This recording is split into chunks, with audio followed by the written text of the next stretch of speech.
शेतकऱ्यांच्या प्रश्नासाठी सातबारा कोरा करण्याच्या मुद्द्यावरून आणि विविध मागण्यांसाठी बच्चू कडू आक्रमक झाले असून बच्चू कडू आजपासून अमरावतीच्या गुरुकुंज मोजरी येथे राष्ट्रसंत तुकडोजी महाराज यांच्या समाधीजवळ अन्नत्याग आंदोलन करणार आहेत।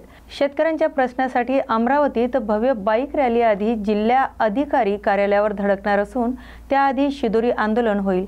त्यानंतर अमरावती ते मोजरी भव्य बाईक रॅलीत 15 ते 20 हजार दुचाकी बाईक रॅलीत सहभागी होणार असून बच्चू कडू यांच्या गुरुकुंज मोजरी येथे सभा पार पडणार आहे। सभा झाल्यानंतर राष्ट्रसंत तुकडोजी महाराज यांच्या समाधीचं दर्शन घेऊन अन्नत्याग आंदोलनाला सुरुवात केली जाईल। जोपर्यंत सरकार मागण्या मान्य करणार नाही तोपर्यंत अन्नत्याग आंदोलन सुरू राहणार असल्याचा इशारा बच्चू कडू यांनी दिला आहे। कर्जमाफी आहे, दिव्यांगांचं 6000 रुपये मानधन वाढावं, मेंढपाळ, दूध उत्पादक आणि मच्छीमारांच्या साठी एक वेगळं धोरण निर्माण केलं पाहिजे। ऊस उत्पादक असेल, आमचा तूर उत्पादक, कपाशी उत्पादक या शेतकऱ्यांसाठी जे हमी भावावर 20% सबसिडी देणार म्हणून सांगितलं। MSPच्या 20% असं आम्ही म्हटलं नाही, सरकारनंच म्हटलं होतं। त्याची अजूनपर्यंत घोषणा नाही, त्याची मागणी पूर्ण केलेली नाही आहे। युवकांचे अतिशय बेकार हाल आहे, एकतर भत्ता द्यावा नाही तर त्यांना रोजगाराची व्यवस्था करावी। घरकुलाचा जो निधी भेटतो तो फार कमी भेटतोय, 1.25 लाखात काहीच होत नाही। काल आम्ही पाहिलं की बऱ्याच लोकांचे काल SMS आले आणि बच्चू 15,000 भेटलं आणि 15,000 नंतर अजूनही पैसे भेटले नाही। 3-3, 4-4, 6-6 महिने हप्ते भेटत नाही, त्यांचे उरलेले पैसे भेटत नाही।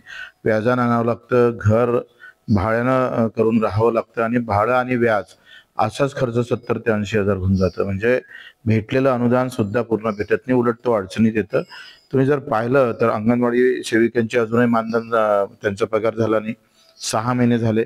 विहिरीचे पैसे भेटले नाही, MRGS मध्ये काम करणाऱ्या मजुराचे पैसे भेटले नाही, 6-6 महिने श्रावणबाळ, अपंग, दिव्यांग यांचे पैसे भेटले नाही।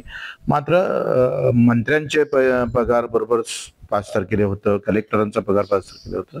पण हे सगळे कष्टकरी घटक आहेत, जे गरीब आहे, यांना मात्र सरकार व्यवस्थित दुर्लक्ष केलं जात आहे। सगळ्यात महत्त्वाचं काय, MSP आम्ही पाहतो MRGS पेरणी ते कापणीपर्यंत सगळे कामं हे MRGS मधून कव्हर केले पाहिजे।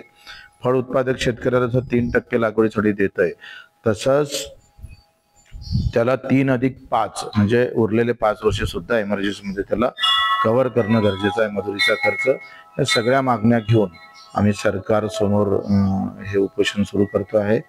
एक सामान्य माणसाचा आवाज बनण्याचा प्रयत्न करतोय, सरकारने लक्ष दिलं पाहिजे।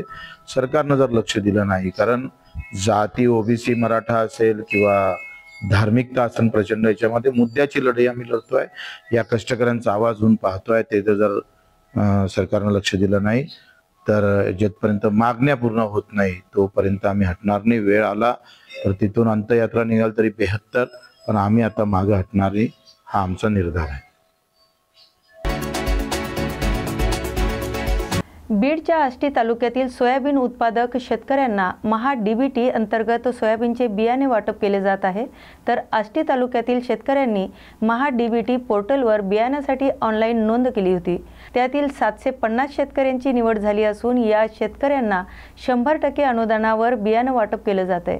दरम्यान अनुसूचित जाती आणि जमातीसाठी वाटप केल्या जाणाऱ्या बियाण्याचं लक्ष्य अद्याप पूर्ण झाले नसून या शेतकऱ्यांनी महा-DBT पोर्टलवर याची नोंद करावी असं आवाहन कृषी विभागाने केलं आहे। मान्सूनचा जो काही पाऊस आहे तो वेळेवर आलेला आहे आणि पूर्व मान्सून पाऊसही वेळेवर झाल्यामुळे शेतीची जी काही मशागतीची कामं उरकून शेतकऱ्यांची पेरणीची लगबग सुरू झालेली आहे। या ठिकाणी आपण आष्टी तालुक्यामध्ये जे काही शासनाच्या अनुदानित बियाणं आहे त्याच्यामध्ये सोयाबीनचं बियाणं वाटपाचा जो कार्यक्रम आहे त्या अंतर्गत शेतकऱ्यांचे बियाणं वाटपाचा मोहीम या ठिकाणी सुरू आहे। यामध्ये महाबीजचं जे काही बियाणं आहे सोयाबीनचं फुले किमया म्हणजे फुले किमया जे काही वाण आहे ते वाण या ठिकाणी वाटप करत आहोत। याच्यामध्ये जवळपास 700 ते 750 शेतकऱ्यांची निवड आतापर्यंत झालेली आहे।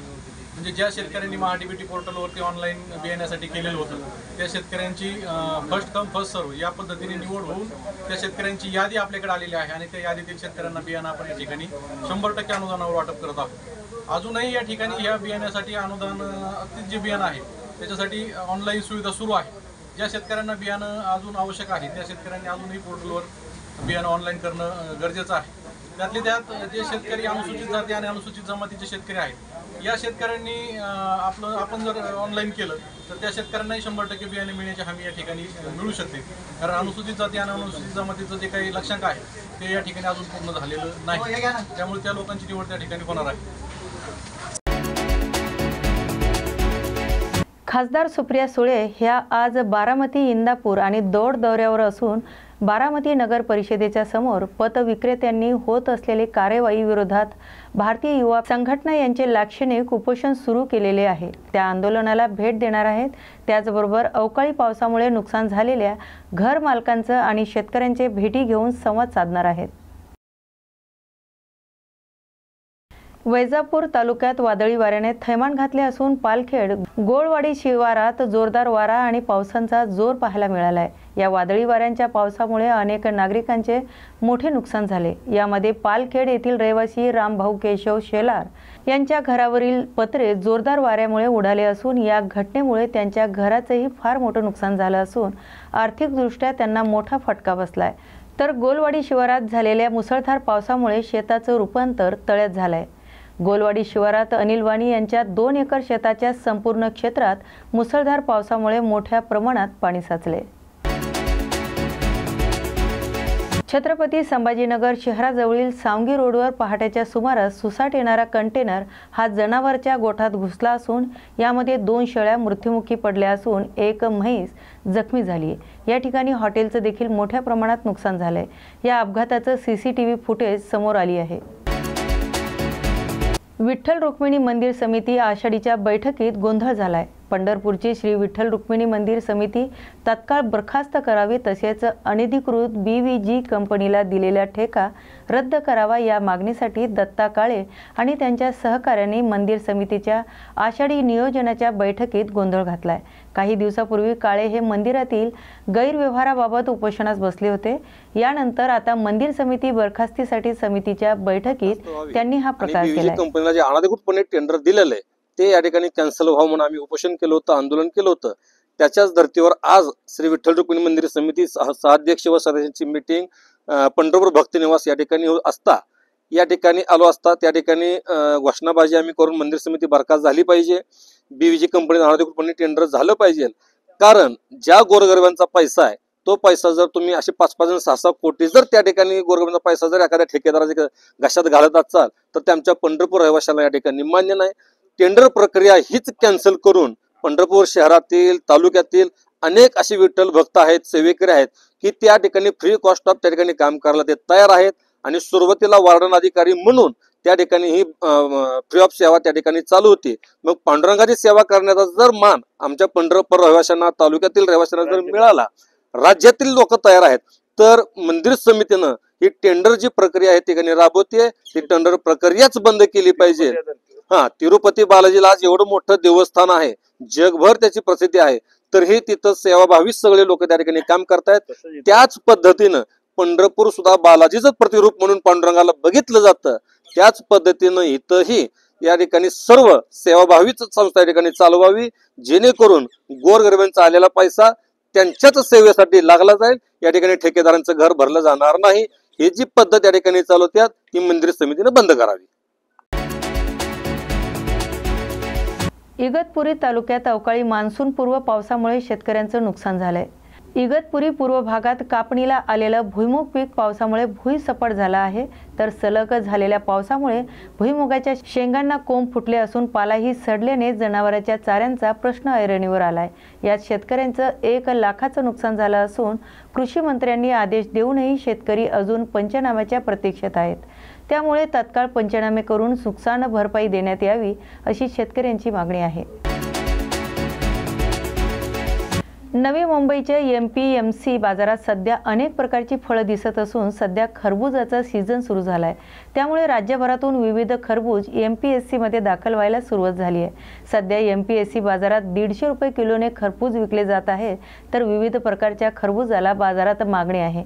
यापुढे किमतीमध्ये वाढ होण्याची शक्यता व्यापाऱ्याने व्यक्त केली.